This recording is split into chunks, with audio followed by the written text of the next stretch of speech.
Hi everyone, welcome to the health tip this week. It's Dr. Marco.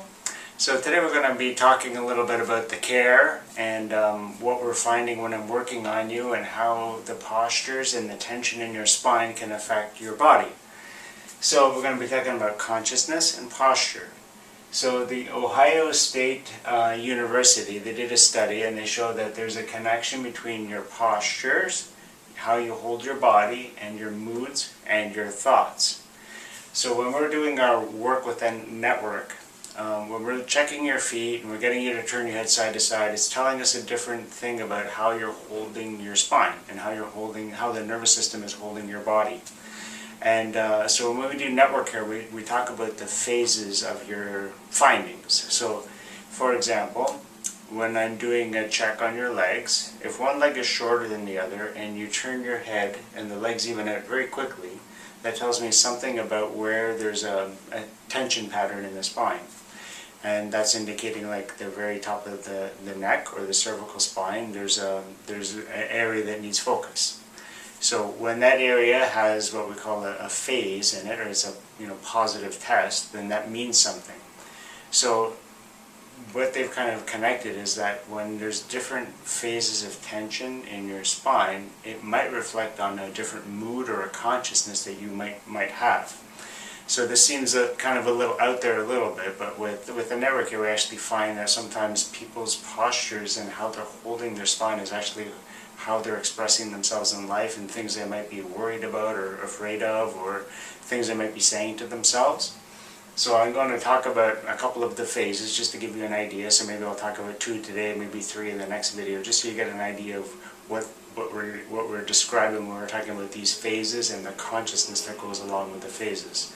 So I'm going to talk about phase 2 right now, which is what I just described when the leg is short and you turn your head and it evens out quickly, or if it evens out slowly, that means 2 different things. So I'll talk about that right now. Okay, so we're talking about the phases. So just to give you an example of what kind of can happen in the spine and postures. So if this is the person looking this way, this is their head there. If the person has a good normal curve in their neck, there's actually a relaxation of the spinal cord inside it.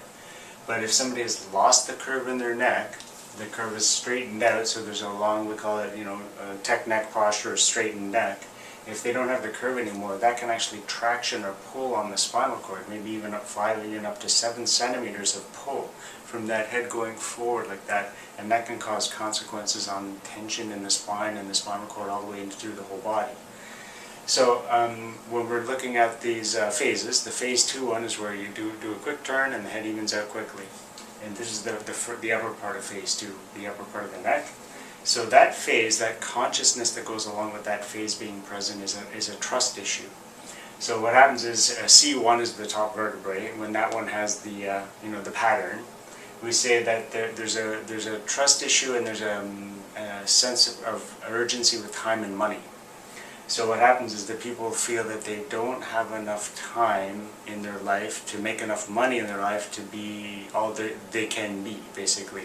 There's a sense of like not having enough time to get things done and not having enough money to become who they think they can become. So when the C1 pattern gets resolved and the legs change or they remain balanced or whatever it is, when there's the resolution of that C1 pattern, then there's a sense of trust in the timing of things in life. We call it the defined timing of circumstances, of the resources that you might have, or the events that will happen in your life. So there's less of a concern about it, and there's more opening up and understanding that events, timing, resources, those things will come to you when they're supposed to come to you, and you kind of see an overall big picture as opposed to being focused on your sort of minute world view sort of thing on that issue. So that's what happens when we have the C1 part, the upper part of the phase 2. So there's a second part of phase 2 where the C5 vertebrae, when that one is in the phase, and it's out of phase, let's say, when you turn your head, the leg doesn't even out quickly, it evens out very slowly like this. So that's why we tell you to keep your head to the side for a while, because sometimes it might even out slowly. So say phase 5, or phase 2 C5 we call it, has a different consciousness to it, so I'm going to talk about that now. So with the C5 one, the trust issue is not with time or money, it's more with relationships.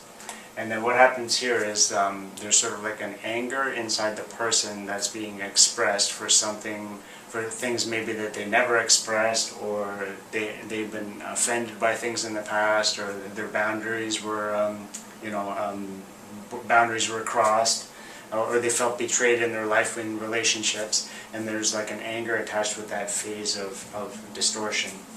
And they've always said, they've been screwed over in their life, that kind of thing. So when that phase gets resolved, or there's a resolution, what the people realize is that with every interaction that they've ever had, even if it was seemingly bad at the time, it was always an opportunity for them to grow. And so there's a growth aspect to it when this gets resolved and people become aware of all the challenges in life that may have affected them at different times, were opportunities for them to grow and become a different, bigger person with more openness and wider point of view on things. So those are some of the phases of consciousness attached with some of your phases of network care. So we're going to talk about another one in another week. So that's it for this week. Hopefully that was helpful to understand a bit about how what we're doing on the spine and on your back and checking your feet has something to do with your consciousness and your moods and things like that. So hopefully that was helpful, and we'll see you next time. Bye-bye.